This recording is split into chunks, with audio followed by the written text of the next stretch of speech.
வணக்கம் and welcome to meals and memories. இன்றைக்கி நம்ம சேனலில் ரொம்ப டேஸ்டான குச்சிக்கிழங்கு சிப்ஸ் தான் வீட்டிலையே எப்படி பண்ணுறதுன்னு பார்க்க போகிறோம். வழக்கமாக நம்ம கடையில் வாங்கி செய்வோம் இல்லையா, அதே டேஸ்ட்டில் அப்படியே இருக்கும். எப்படி பர்ஃபெக்டாக கடையில் வாங்குற மாதிரியே குச்சிக்கிழங்கு சிப்ஸு வீட்டிலையே பண்ணுறதுன்னு இந்த வீடியோ ஃபுல்லாக பார்க்க போகிறோம். ஸோ இந்த வீடியோவை ஸ்கிப் பண்ணாமல் கடைசி வரைக்கும் ஃபுல்லாக பாருங்கள். நான் இந்த மாதிரி குச்சிக்கிழங்கெல்லாம் ஃபஸ்ட்டு தண்ணியில் போட்டு வச்சுருந்தேன். அதெல்லாம் இப்படி எடுத்துக்கிட்டு நம்ம இந்த மாதிரி மேலே இருக்கிற தோல் ஃபுல்லாத்தையும் சீவி எடுத்துக்கலாம். இந்த குச்சிக்கிழங்கு வந்து பார்த்திங்கன்னா எங்கள் தோட்டத்திலேயே போட்டிருந்த குச்சிக்கிழங்கு தான். நம்ம தண்ணியில் போட்டு வைக்காமல் அப்படியே வச்சிட்டோன்னா பால் இறங்கிடும். ஸோ அதனால் தண்ணியில் போட்டு வைக்கணும்.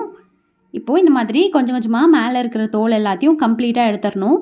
மேலே இருக்கிற டார்க் ப்ரௌன் கலர் எடுத்ததுக்கப்புறம் கூட உள்ளே பார்த்திங்கன்னா இந்த மாதிரி லைட்டாக ப்ரௌன் கலர் இருக்கிற மாதிரி இருக்கும். ஸோ அது எல்லாத்தையுமே நம்ம வந்து நல்லா சீவி எடுத்துக்கணும்.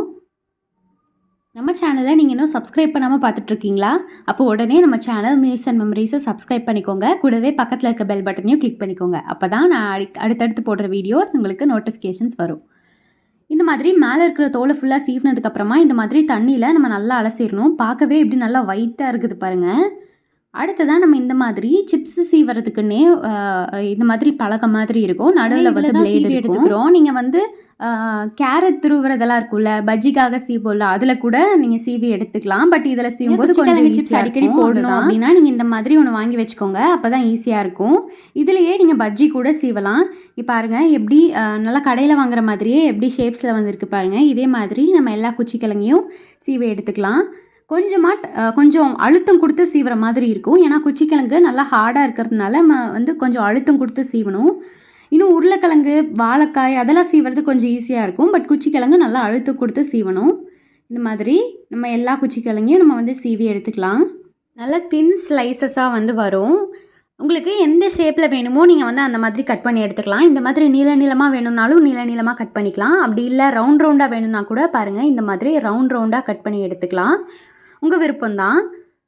இந்த மாதிரி ரவுண்டாக சீவுறது இன்னும் கொஞ்சம் ஈஸி. கொஞ்சம் நம்ம சல்லுன்னு சீவலாம்.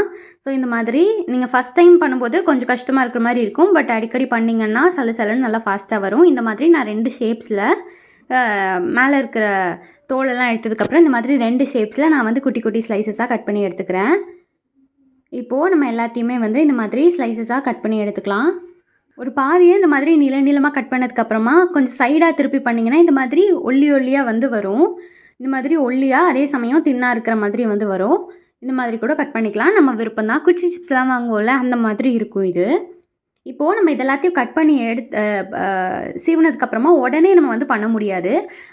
ஒரு 20 நிமிஷம் 25 நிமிஷம் வரைக்கும் ஃபேன் கடியில் வச்சுருங்க. அதில் இருக்க தண்ணியெல்லாம் அப்படியே ஆவியாகட்டும். அதுக்கப்புறமா கொஞ்சமாக அது நல்லா ட்ரை ஆகிடும். அதுக்கப்புறமா நம்ம வந்து பண்ணோன்னா நல்லா மொறுமொறுன்னு சிப்ஸ் வரும். இல்லை அப்படின்னா கொஞ்சம் சவுன்னு இருக்கிற மாதிரி இருக்கும். ஸோ அதனால் ஒரு 20லேருந்து 25 நிமிஷம் ஃபேன் கடியில் வச்சுட்டு அதுக்கப்புறமா நம்ம இந்த மாதிரி எண்ணெய் காய வச்சு எண்ணெயில் போட்டு பொரிச்சு எடுத்துக்கலாம். உங்களுக்கு எந்த எண்ணெய் வேணும்னாலும் யூஸ் பண்ணிக்கலாம். நான் வந்து தேங்காய் எண்ணெயில் பொரிச்சு எடுத்தேன். தேங்காய் எண்ணெய், கடல் எண்ணெய் இதெல்லாம் கூட யூஸ் பண்ணிக்கலாம். இந்த மாதிரி நம்ம 2 சைடும் நல்லா வெந்ததுக்கப்புறமா 2 பக்கமும் நல்லா திருப்பி விட்டு 2 சைடும் நல்லா வெந்ததுக்கப்புறமா எடுத்து மிளகாத்தூள் ப்ளஸ் உப்பு போட்டு நம்ம நல்லா இந்த சிப்ஸோடு கலந்துட்டோன்னா கடையில் வாங்குகிற டேஸ்ட்லேயே அப்படியே இருக்கும். ரொம்ப டேஸ்ட்டான குச்சிக்கிழங்கு சிப்ஸ் வந்து ரெடி ஆகிடும். இந்த வீடியோ உங்களுக்கு பிடிச்சிருந்ததில்ல அப்போ லைக் பண்ணிடுங்க. உங்கள் ஃப்ரெண்ட்ஸ், ஃபேமிலிஸ், ரிலேட்டிவ்ஸ் எல்லாத்துக்கும் கூட ஷேர் பண்ணுங்கள். நம்ம சேனல் மீல்ஸ் அண்ட் மெமரிஸை சப்ஸ்கிரைபும் பண்ணி வச்சுக்கோங்க. இந்த வீடியோ உங்களுக்கு பிடிக்கலன்னா டிஸ்லைக் பண்ணிடுங்க. இன்னொரு சூப்பரான ரெசிபியோட மீட் பண்ணலாம். டாட்டா பாய்.